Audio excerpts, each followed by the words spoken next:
Thank you for joining me today.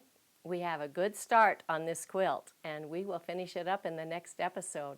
So stay tuned.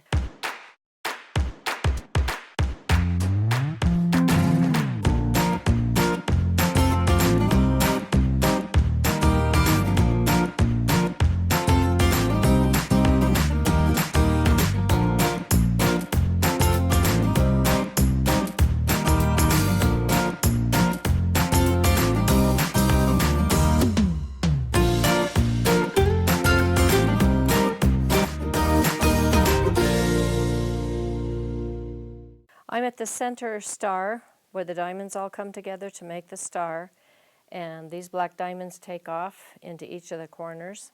And then there is a double area here of this purple and blue batik. It's a really pretty area. And I just had a harebrained idea to do a peacock feather there. So I made a little pattern just so that the peacock that part of the peacock feather would all be the same. I'm coming down about an inch here, and then I'm just tracing this on so I'll have some pattern here to make them all the same size. I could do them all freehand, but they might not be exactly the same size. And I can barely see that. I'm just using my pastel chalk pencil, and it disappears really, really fast. I'm starting at the bottom of that, and I am in constant speed. So there's the shape of my peacock, and I'm going to put a teardrop inside, almost halfway up, and another one inside of that. Then I'm going to come up about 2/3 and make another line and start echoing it a little bit, and then make it into kind of a point. So I'm kind of coming to a point there, like that, and filling that in pretty heavy. And then before I'm all the way back down, I can start making these fern-like, I guess they're kind of feathers, but they sort of seem like they're ferns. You can see I'm just coming out, point, and then coming back down to the center. Follow that center for a little while. And I call this an S fern because it has a curve this direction and a curve that direction, and a curve here this way, and then occasionally I'll even cross it like that, just to make it a little bit more realistic. All right, now as I get down toward the bottom, you can see I've got another angle down there. So in this case, I am going to do just sort of these C's to fill in this area all the way down. Follow this up, follow up here to the bottom of the peacock, and then start this again up here at the top. And you notice I don't go back down each time. I can make these sort of forked up here at the top and then go down at the bottom. This is kind of a rhythm that you get into that is very, very fun, relaxing. I know in hands-on classes, students do really well with this feather, this fern. And I think they're surprised at how even these are and how pretty it looks. Okay, and here we go again. Just making these little C's all the way down and filling that in. So that looks so pretty with those feathers all coming toward the star. Okay, I want to put a little pattern in the middle of this star. If I did continuous curve, none of the seams match in here, so it might look funny, but I like them this way actually because they all are nice and flat. So by putting this cute little pattern in, and this one is, I believe it's Magic Carpet, so it matches the outsides and the triangles on this quilt, and it's 141B. And so I'm going to click around the square, and then I will go over to the screen. I will exit the drawing. And this is the pattern that I've chosen. It's so cute. I'm going to make it pretty tiny here and move it over and get this up here and get my screen larger so you can see, and get my pattern put in that square. Let's see how we're doing size-wise. Not bad. Maybe just a little bit smaller. Make sure that it's centered. Looks like it could actually turn a little bit. You know, the quilts are not completely square, so that never bothers me. Bring in the side. I want to be really close, and I don't have a seam there that I have to worry about going over it at all. So I can be as close to these edges as I want to, because there's not really an edge. I'm happy with that, so let's go ahead and start, and let's see how that looks.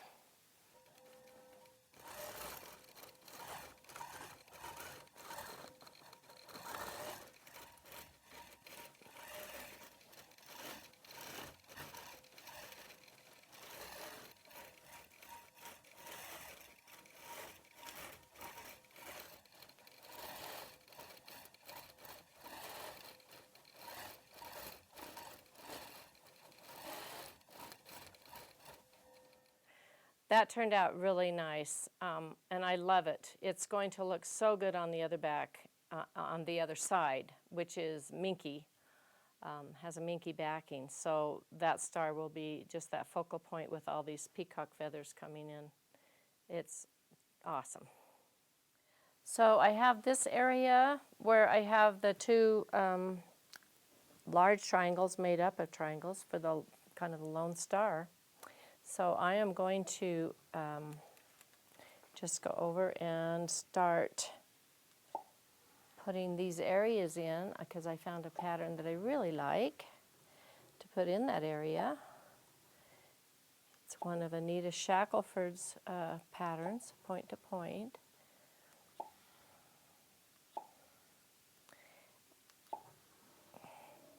I'm not doing it as a point to point.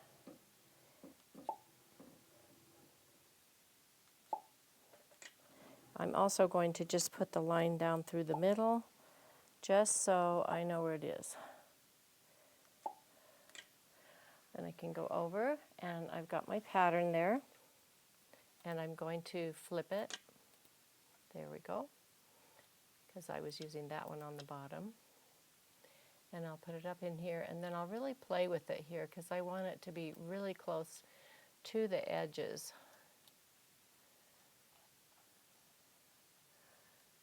So we'll get it over here like this.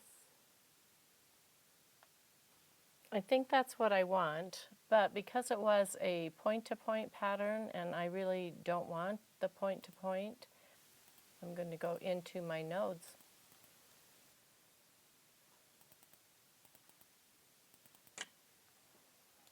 There we go.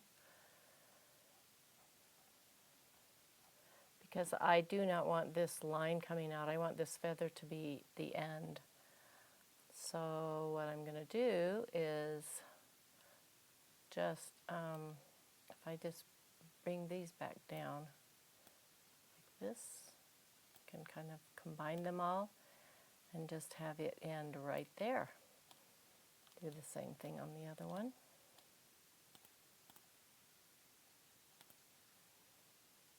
Over a little bit more.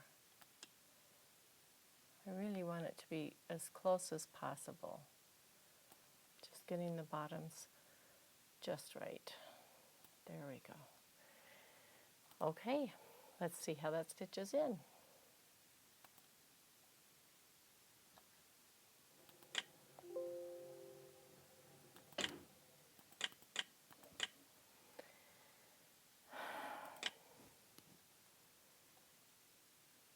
Okay, now I will tell them I'm going to go up to set order and tell it that this is 0 and this is 1, so I won't confuse my machine, so it will know exactly where to sew.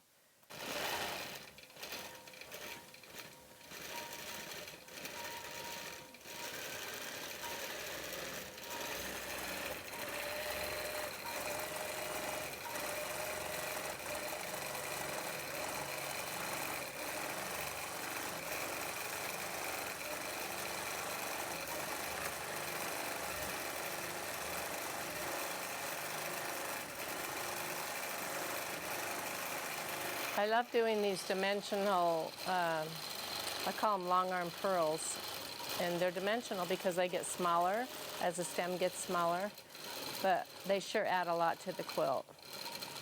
It's really a beautiful pattern.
That is going to be a real focal point of the quilt. They're beautiful.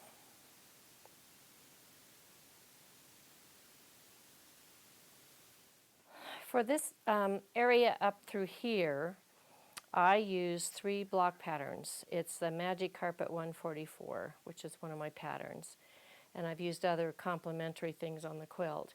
But in order to do that, even with my 30-inch machine, I needed to, I couldn't do it all at once. So I've had to add them on. So I just have one on the other side here, and so I'll show you how I place these two. But they came together so beautifully, and it's such a delicate looking pattern. It was perfect for the background around the star. So I am just going around this boundary and making sure that I have lots of points here, because it really has to be accurate. And I'm not only coming down here, I'm clicking right on the very top of the pattern that's already stitched, so I'll know exactly where it is on the screen, because I want these to be really close. And then we can go over to the screen and see what's happening over there. There we go.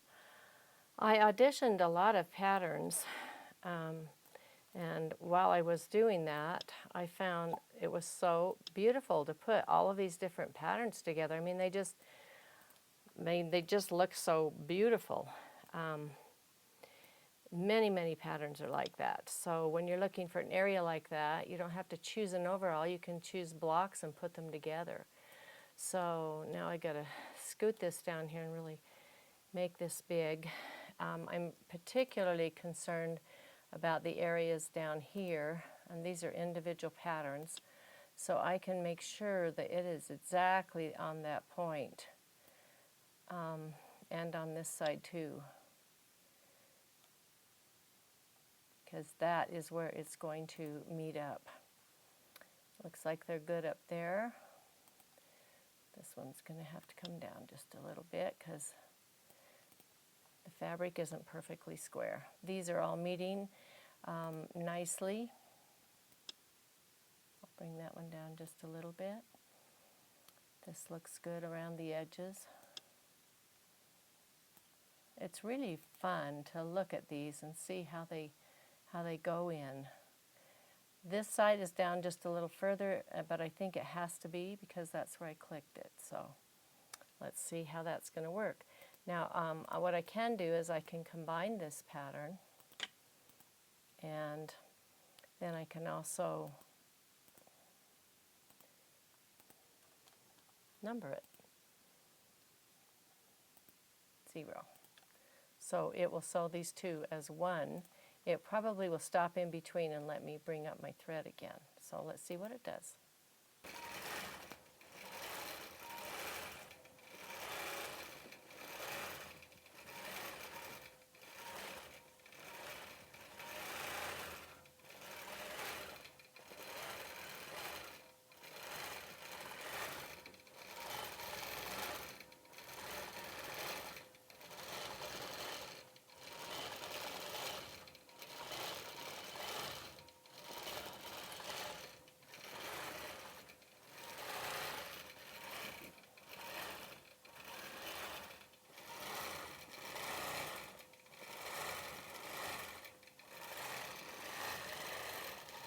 You can see there's a little extra fullness on the side, and it's so fun to watch the quilting take that in.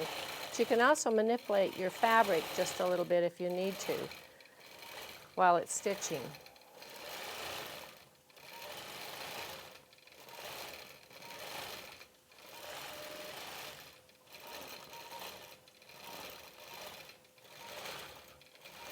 Right into the point. That was good.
Well, that turned out really pretty. The thread that I'm using is a variegated thread in here. It's a Magnifico from Superior.